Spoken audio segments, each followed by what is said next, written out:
इक्कीस जुलाई 1969 ये वो दिन था जब चंद्रमा पर पहली बार किसी इंसान ने कदम रखे थे। लेकिन इंसानों के चांद पर रखे गए ये कदम हमेशा से ही हैरानी भरे रहे हैं, क्योंकि 50 साल पहले जब हम तकनीकी रूप से इतने समर्थ नहीं थे, तब भी वर्ष 1969 में नासा द्वारा लगातार 2 बार इंसानों को चांद पर भेजा गया। पहली बार जुलाई में और दूसरी बार नवंबर में। लेकिन ऐसा चांद पर क्या था जिसे देखने और खोजने के लिए नासा ने 4 महीने के अंतराल में ही 2 बार इंसानों को चांद पर भेज दिया। इतना ही नहीं, साल 1972 तक आते आते लगातार 6 बार इंसानों को चांद पर भेजा गया था। इतनी जल्दी चांद पर इंसानों को भेजने के कारण दुनिया भर के वैज्ञानिकों की नजर इस ओर गई। चांद पर मानव बस्तियां बसाने और खनन करने की बातें भी होने लगी थी। लेकिन फिर अचानक ऐसा क्या हुआ कि चांद पर जाने की चाहत विश्व के सभी देशों ने एक साथ ही त्याग दी। तो आज हम आपको कुछ ऐसी ही कॉन्स्पिरेसी थ्योरीज के बारे में बताएंगे जो यकीनन आपको सोचने पर मजबूर कर देंगे। दोस्तों, कहा जाता है कि जब नील आर्मस्ट्रॉन्ग और बज एल्ड्रिन चांद पर घूम रहे थे तो कुछ समय के लिए उनका प्रसारण रोक दिया गया था। वो कुछ कहना चाहते थे लेकिन उनकी आवाजें भी काट दी गई थी। एक्सपर्ट्स की माने तो चांद पर अनेकों ऊंचे टावर हैं। इन टावर्स की लंबाई 2000 से लेकर 2500 मीटर तक हो सकती है और आर्मस्ट्रॉन्ग व एल्ड्रिन ने भी ऐसे ही किसी टावर को देखने का दावा किया था। एक्सपर्ट्स के अकॉर्डिंग ये टावर हजारों साल पहले एलियंस द्वारा पृथ्वी पर नजर रखने के लिए बनाए गए थे और ये जानकारी नासा के द्वारा आम जनता से भी छुपाई गई थी। ऐसा कहा जाता है कि फिलहाल ये टावर वीरान पड़े हुए हैं। इन टावर्स के बारे में जानकारी जुटाने के लिए ही नासा ने साल 1969 से लेकर 1972 तक लगातार 6 बार इंसानों को चांद पर भेजा था।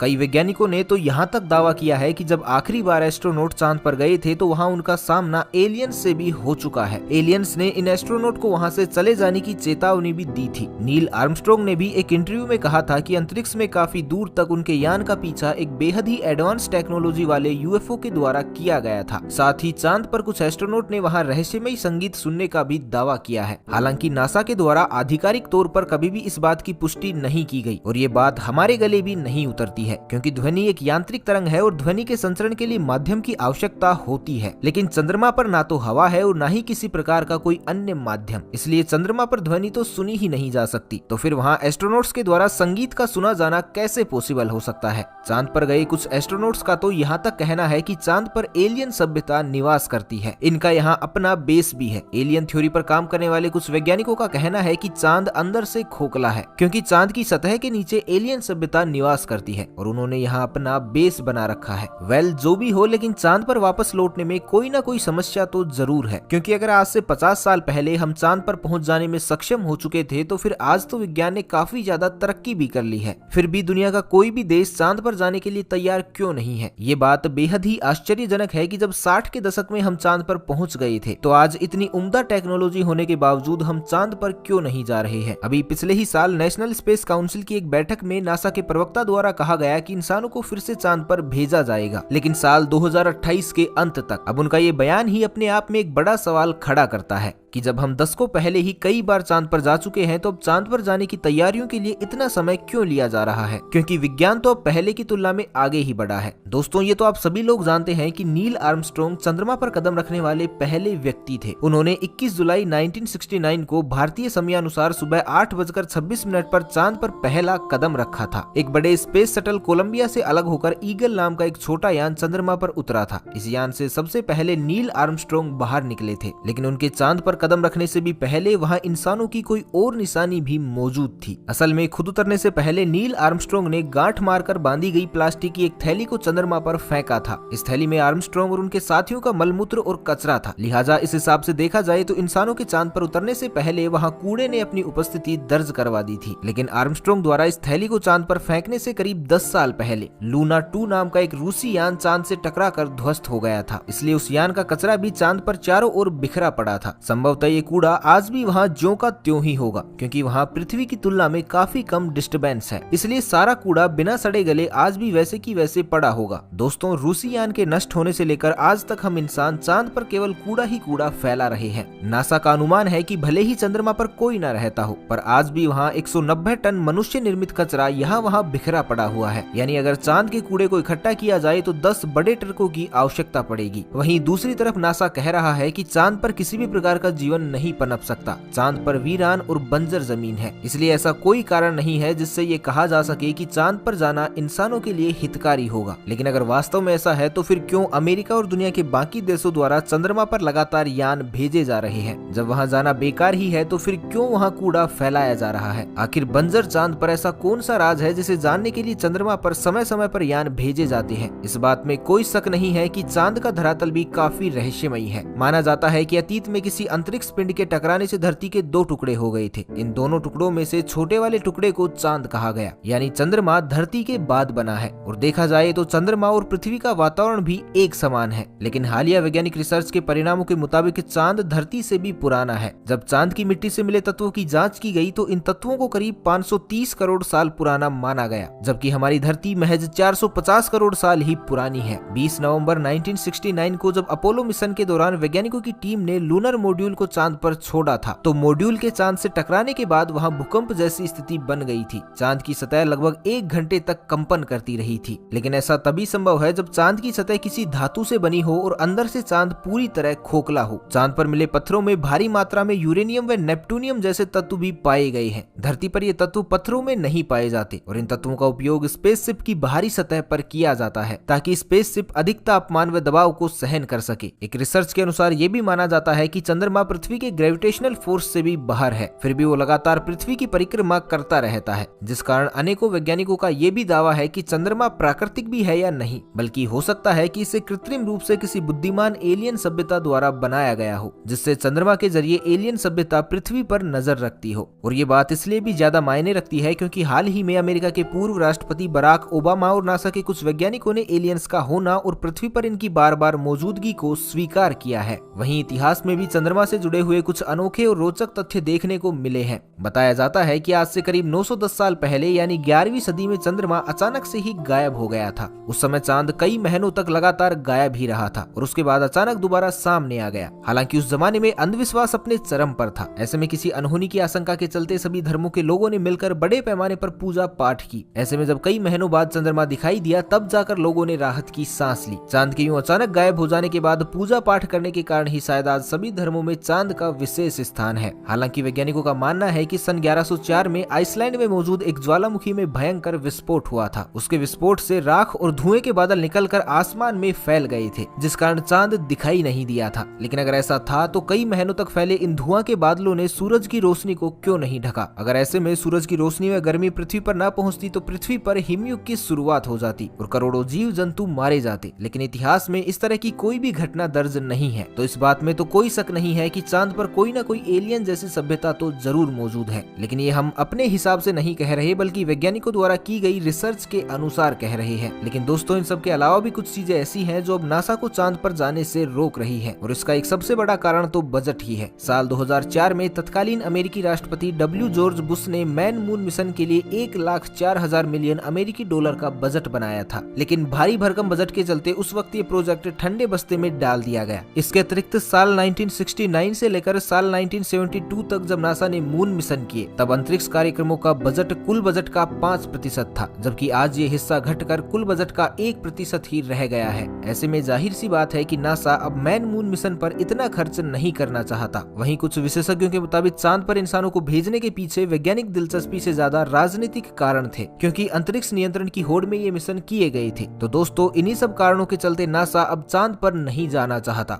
हालांकि साल 2020 में नासा ने अपने बजट में लगभग 12% बढ़ोतरी की मांग की थी, जिससे वो साल 2024 तक एक बार फिर से इंसानों को चांद पर भेज सके। लेकिन ये देखने लायक ही होगा कि क्या नासा फिर से इंसानों को चांद पर भेज पाता है या नहीं। तो आपकी इस बारे में क्या राय है, हमें कमेंट बॉक्स में जरूर बताइएगा। तो आज के लिए बस इतना ही, मिलते हैं एक नई वीडियो के साथ। तब तक के लिए खुश रहें, मस्त रहें, हंसते रहें। भगवान करे आप सभी का दिन शुभ हो।